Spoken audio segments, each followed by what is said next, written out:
They call him OG film समीक्षा। पवन कल्याण और इमरान हाशमी की एक्शन ड्रामा में स्वैग, स्टाइल और एकरूपता है। कलाकार पवन कल्याण, इमरान हाशमी, प्रियंका अरुल मोहन, अर्जुन दास, श्रिया रेड्डी, प्रकाश राज। निर्देशक सुजीत। भाषा तेलुगु। पवन कल्याण जैसे सुपरस्टार से भी कई बार गलतियां हुई हैं। साल 2016 था। देश अभी भी बाहुबली नाम के उल्कापिंड से स्तब्ध था। अखिल भारतीय स्तर पर यह घटना अभी अभी देश में आई थी। और फिर यह सुपरस्टार अपनी फिल्म सरदार गब्बर सिंह के साथ आया, जिसने कुछ खास कमाल नहीं दिखाया। लेकिन कोई भी सितारा ज्यादा देर तक नीचे नहीं रह सकता। उनका ठिकाना आसमान में ही है। अब हम 2025 में हैं। और इस सितारे के लिए आसमान ही सीमा है, क्योंकि उनकी नई फिल्म दे कॉल हिम ओजी तहलका मचाती दिख रही है। आलोचनात्मक विश्लेषण की तो बात ही छोड़िए। यह अकथनीय उत्साह एक स्पंदित करने वाला एहसास है, जिसे साधारण शब्दों में व्यक्त करने से बेहतर महसूस किया जा सकता है। इस जहाज के कप्तान सुजीत हैं। फिल्म में इमरान हाशमी भी हैं। वह द बैड्स ऑफ बॉलीवुड की हास्यपूर्ण वायलिटी से अभी अभी बाहर आए हैं। सिर्फ कल्याण ही नहीं, यह हिंदी फिल्म भी अपने ओजी अवतार में वापस आ गई है। जहाज के कप्तान पर वापस आते हैं।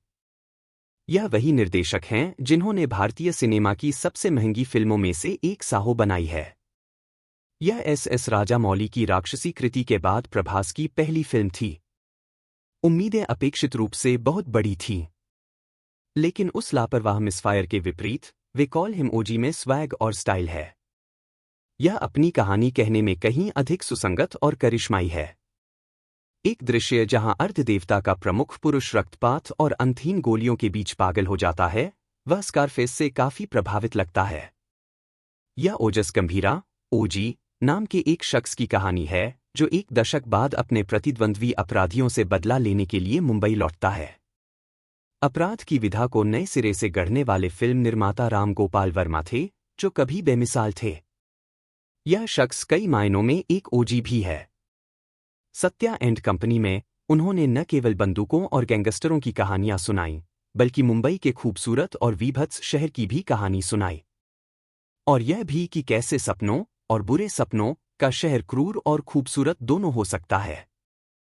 90 के दशक में यह अपराधियों और अंडरवर्ल्ड का गढ़ था और बॉलीवुड को अक्सर इसका खामियाजा भुगतना पड़ता था। जब डॉन खत्म होने लगे, तो कहानियां भी गायब हो गईं। फिर हमने पुरानी कहानियों पर भरोसा किया।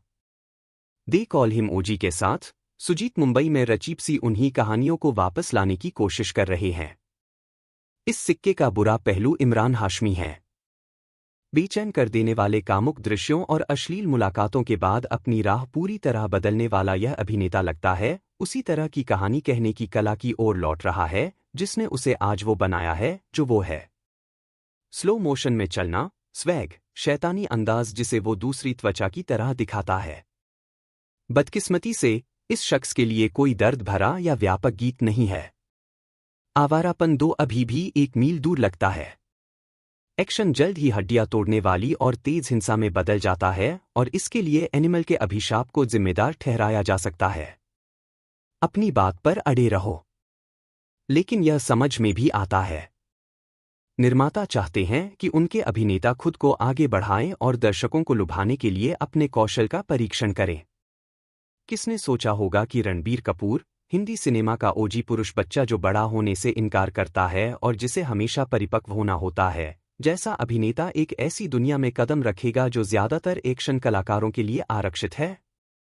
तो अगर आरके ऐसा कर सकता है, तो पीके क्यों नहीं? और यह अनुभवी कलाकार इस भूमिका में अपना सब कुछ झोंक देता है। और जय हो। उन्हें एक और साहो नहीं मिलती। लेकिन कुछ अनोखा भी नहीं मिलता। कहानी पहाड़ों जितनी पुरानी है। इसे आप नई बोतल में पुरानी शराब कहते हैं। लेकिन प्रशंसक पुरानी शराब का स्वाद तो चखेंगे ही। बोतल की तो खैर। और जैसे अमिताभ बच्चन को शहंशाह कहते हैं, वैसे ही शाहरुख खान को बादशाह। लगता है कल्याण को जल्द ही ओजी का दर्जा मिल जाएगा। रेटिंग 2.5 5 में से स्टार।